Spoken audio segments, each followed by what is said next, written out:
tayo ay laging magtanod, sapagkat di natin talos ang pagbabalik ni Jesus. Hallelujah, Hallelujah, Hallelujah, Hallelujah.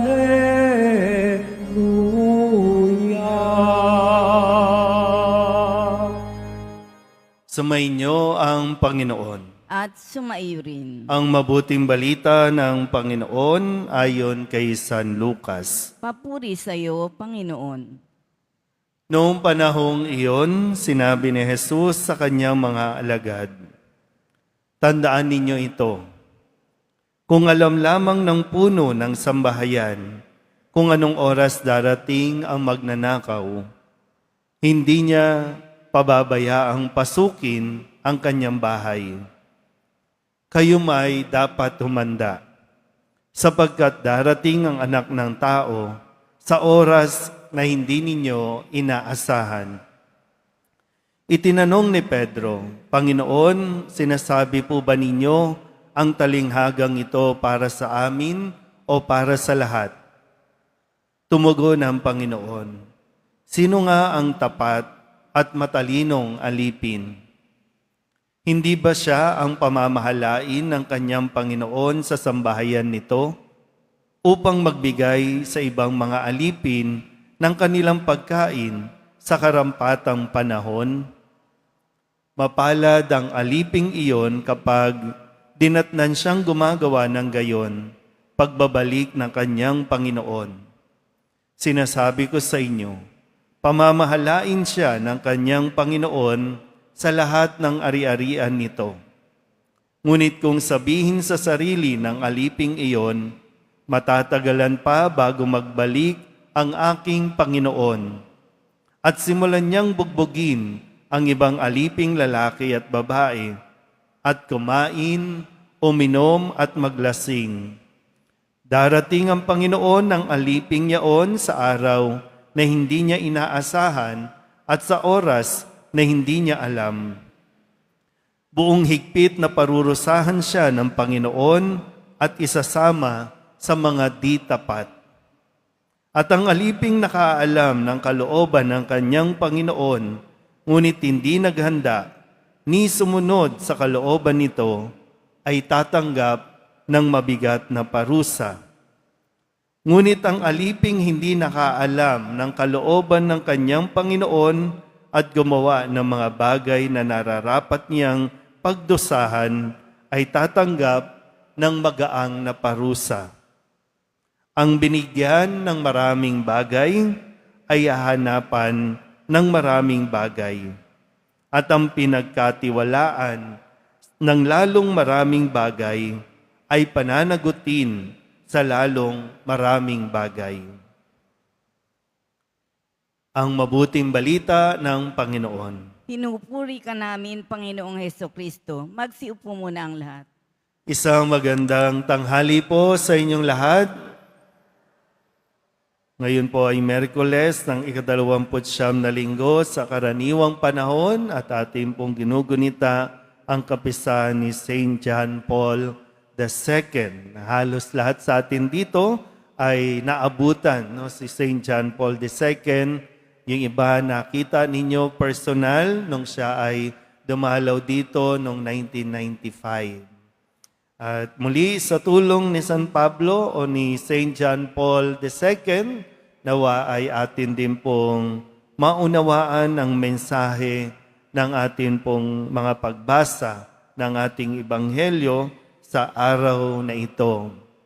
Dalawang katangian ang kailangan nating suriin kung tayo ba ay nagtataglay nito o kung tutuusin, mayroon naman talaga tayo nito, no? Pero madalas lang, either nakalimot tayo o kaya natukso tayong wag itong pairalin. Ang mga katangiang ito ay sinasabi nga maging matalino at tapat na alipin. Matalino at tapat. Naintindihan po ba? Lahat tayo ay sa paningin ng Diyos o sa harapan ng Diyos, alipin. Naglilingkod tayo sa Diyos. Bagamat mayroong mga tinatawag nating kategory, mayroong levels, mayroong mga pinagkatiwalaan para pamahalaan ang iilang mga lingkod, kaya nagkakaroon tayo ng heads, o kaya supervisor, o kaya manager, o kaya president. Pero anuman ang status natin, anuman ang pangalang nakalakip sa ating mga pagkatao, lahat tayo, pagdating sa harapan ng Diyos, ay mga lingkod lamang niya. Mga alipin na pinagkatiwalaan ng mga siwa sa mga bagay na pag-aari ng Diyos. Naintindihan po ba? Kasi kapag nakakalimutan natin yan, diyan lalabas at umiiral sa atin yung kayabangan, yung maging matapobre, yung maging mapagmataas, na ang tingin natin sa sarili natin, angat sa iba at sila mababa. Pero tandaan natin, pinangangasiwa. Kaya nga, masigit ang responsibilidad na dapat maunawaan ng mga taong may posisyon. Kasi nga, sabi nga dito, no, ang pinagkatiwalaan sa maraming bagay, inaasahan din na maraming bagay. Naintindihan po ba? Yan. Kaya tingnan natin, marami sa atin dito nagdadasal na magkaroon tayo ng trabaho. Marami dito mga nag-a-apply ng trabaho. O tayo din mismo, no? Noong ako nag-a-apply ng trabaho, dasal ako ng dasal. Lord, sana matanggap ako dito kasi ito yung pangarap kong trabaho, malaki yung incentives, malaki yung sahod, may mga benefits. Talagang dasal ako ng dasal. Natanggap naman. At ganun din kayo. Natanggap kayo, natupad ang pangarap ninyo, pero kamustahin natin? Nagiging tapat ba tayo sa mga ipinagkakatiwala sa atin? Naging tapat ba tayo sa ating trabaho? Nagiging matalino ba tayo sa ating pong pamamahala? Kasi inaasahan ng Panginoon na aayusin mo ang iyong trabaho. So, nasaan tayo ngayon? Kung sakali, kasi nga, sabi, hindi natin alam kung kailan darating ang Panginoon. Pwedeng bukas, pwedeng mamaya, pero paano nga natin ginampanan ang ating pong mga tinanggap na pagtitiwala mula sa Panginoon? Bilang magulang, kamusta ka po bilang magulang? Naging tapat at matalinong magulang ka ba? Babalik ko po ulit doon sa karanasan natin na nung nagsisimula pa lang tayong maghanap ng trabaho. Tapos, nung natanggap na, bakit gano'n, no? Kung babalikan ko po yung karanasan natin nung May election, marami sa mga politician natin ngayon, nagdasal din naman sila. Lagi nga silang nasa simbahan eh. Although pagkatapos ng eleksyon, hindi mo na makitang nagsisimba. Pero noon, dasal ng dasal, no, simba ng simba, sana manalo ako, sana manalo sa boto. Marami tayong mga engineer, nagdadasal, marami tayong mga construction company, no, sana ma-close namin yung deal, makapasa kami sa bidding. Pero nung nakapasa, bakit ganun? Bakit hindi tayo naging tapat? Bakit puro substandard? Matapos makuha ang project, matapos makuha ang bilyong-bilyon o milyon accounts, bakit tinipid natin? Bakit kinukupit natin?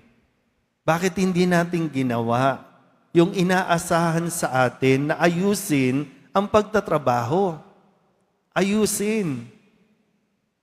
Binigyan ka na ng trabaho, bakit tamad-tamaran ka? Binigyan ka na ng trabaho, bakit nangungupit ka sa kumpanya? Tapos pag na-audit ka, kapag nahuli ka, iyak-iyak ka, pa-victim ka ngayon. Di ba ganun ang nangyayari sa atin? Kapag hindi nahuhuli, ay taas no tayo, yabang-yabang tayo, inaabuso natin, inaapi natin, minamalimusta natin yung mga mabababa sa atin. Pero kapag nasa hearing na, kapag nahuhuli na, pa-victim naman tayo. So, kailan natin gagawin ng maayos ang ating pong mga responsibilidad? Ngayon, talagang masipag ka magdasal ngayon, okay. O, baka naman pag naibigay na sa'yo, babaliwalain mo.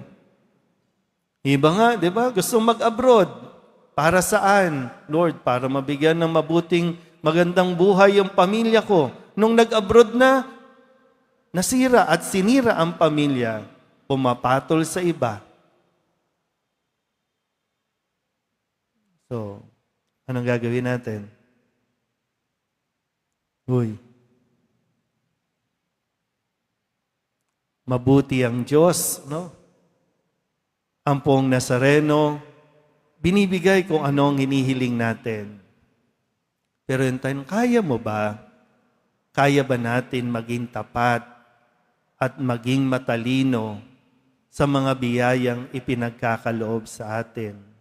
Tandaan niyo po, may kaparusahang naghihintay sa mga mapang-abuso, sa mga nananamantala, lalong-lalo na may parusang naghihintay sa mga hindi nagiging tapat na lingkod ng Panginoon.